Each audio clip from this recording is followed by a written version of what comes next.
এবার আমি আপনাদের প্রথমটা দেখিয়ে নিচ্ছি। এই যে আজকে একটা রান্না আমি করব, সেটার রেসিপিটা আমি আপনাদের কাছে শেয়ার করছি। একটু পরে সবটা দেখাবো। এখন আমি দেখাচ্ছি যে আমি একটা টিফিন বক্স নিয়েছি, তার মধ্যে হালকা করে সরষের তেল মাখিয়ে নিয়েছি।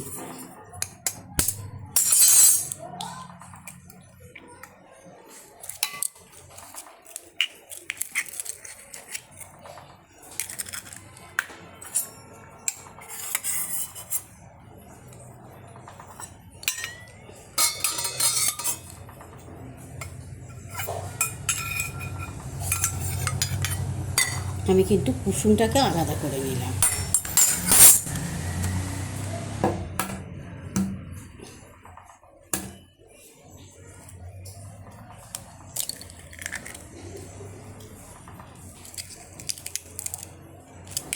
এই আমি দুটো ডিম নিলাম, আর একটা নেব। এতে বেশি লাগবে না, ওই জন্য তিনটে নিলাম আমি ডিম। এবং আমি কুসুমগুলোকে আলাদা করে তুলে রাখছি। দেখুন, কুসুমগুলোকে কিন্তু আমি আলাদা করে তুলে রাখছি। আমি কোনো দিন করিনি, আজকেই প্রথম করছি। তা কটা ডিম লাগবে আমি আন্দাজ করতে পারছি না। আমি তাও দিয়ে দিলাম তিনটে, মনে করছি আরেকটা দিয়েই দিই।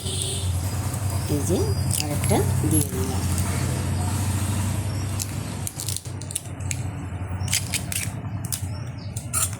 এ থেকে আমি ডিমটাকে তুলে নিলাম। এই কুসুমটা আমার এর মধ্যে থাকলো।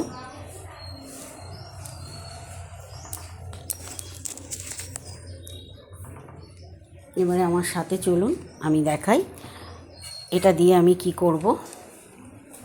এটা আমি ভাত চাপিয়েছি, দেখুন এই ভাতের মুখে দিয়ে দিলাম, আর এইটা দিয়ে ঢাকা দিয়ে দিলাম। তারপরে ফিরে এসে পরে দেখাচ্ছি। দেখুন, আমি এখন টাটা সুপ্রভাত জানিয়ে আজকে রান্না শুরু করলাম। আর আজকে দেখছেন তো আমি একটা সুন্দর শাড়ি পরে এসেছি। এই কাজ সেরে নিয়ে বেরিয়ে যাবো, সেই জন্য। আর আপনাদের দেখাই আজকে রেসিপিটা, তারপরে পরে কথা বলছি। এই যে আমি কড়াইতে দিয়েছি মুসুরির ডাল। দেখুন, আমি ডালটাকে ভেজে নিচ্ছি। একটু রান্নাটা খেয়াল করবেন, কেমন? একটু রান্নাটা ধৈর্য ধরে দেখবেন। রান্নাটা একদম সম্পূর্ণ নতুন রেসিপি, আর আপনাদের নিশ্চয়ই ভালো লাগবে। শুধু একটু ধৈর্য ধরে দেখবেন প্লিজ, একটু ধৈর্য ধরে দেখবেন। ছিলাম যে ভাতের হাঁড়ির মুখে আমি ডিম ভাপা করতে বসিয়েছি, আর এদিকে আমি আরেকটা ওভেনে ডালটাকে ভেজে নিই। ডালটা দিয়ে সুন্দর একটা সেন্ট বেরোচ্ছে। আমি জলটা দিয়ে দিই।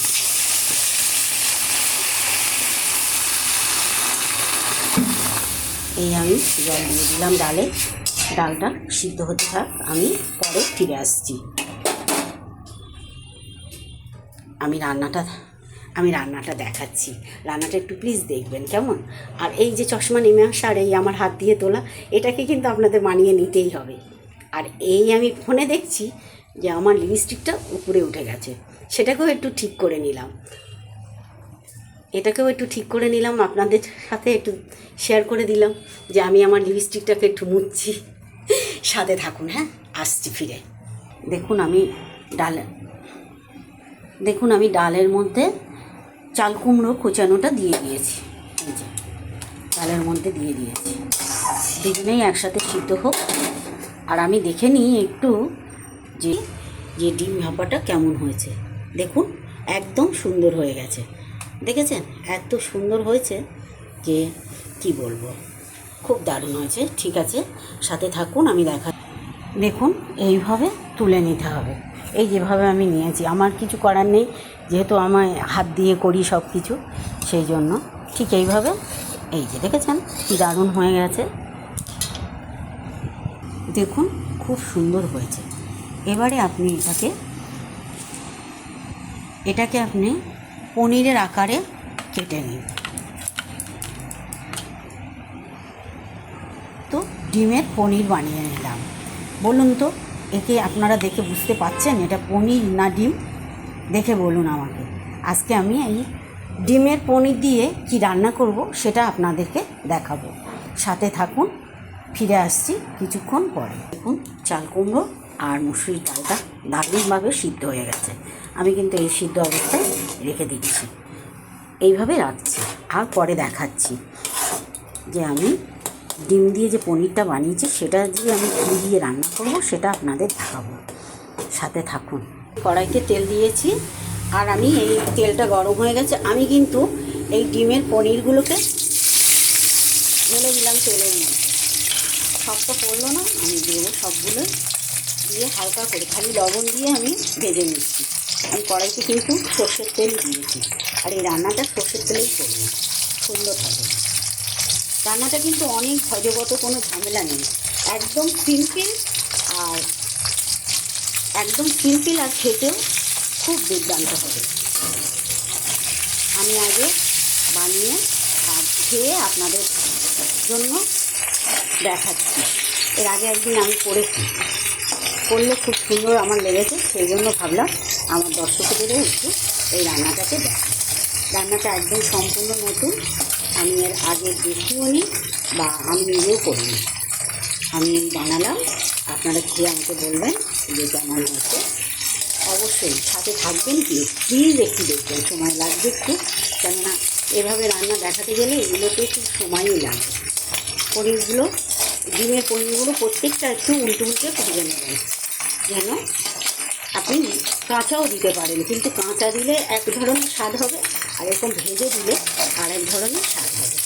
এই যে আমি একটু ভেজে দিচ্ছি, দেখুন কত সুন্দর হচ্ছে।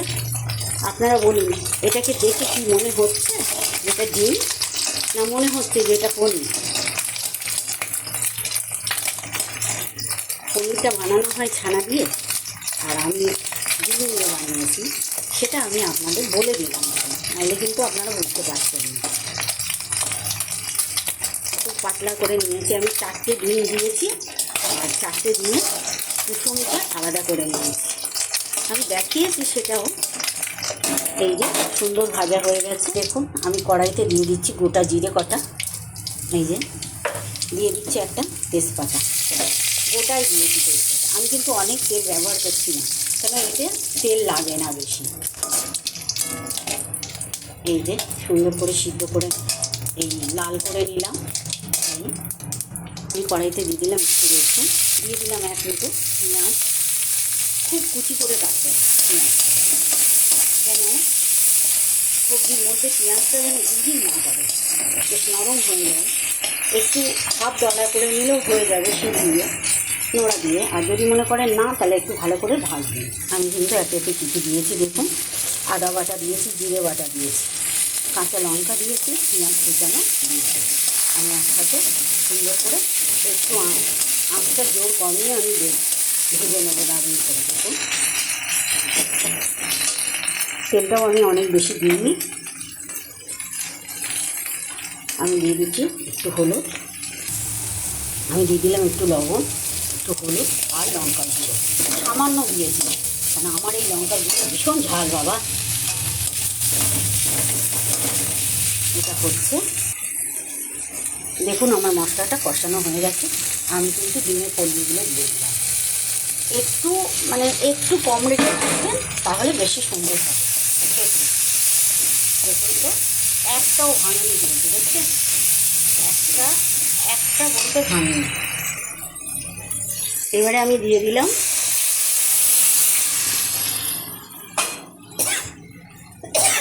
দিয়ে দিলাম ডাল আর চাল কুমড়ো, যেটাকে একসাথে সিদ্ধ করে রেখেছিলাম, সেটা আমি এবার কড়াইতে দিয়ে দিলাম। আপনারা আমাকে দেখে বলবেন যে এই ডাল রান্নাটা কেমন হলো, কমেন্ট করবেন প্লিজ, পারলে একটা শেয়ারও করবেন, আর দেখে আমাকে বলবেন। আমি এখনও এটা কমপ্লিট হয়নি, আমি কমপ্লিট করে আমি আপনাদের দেখাচ্ছি।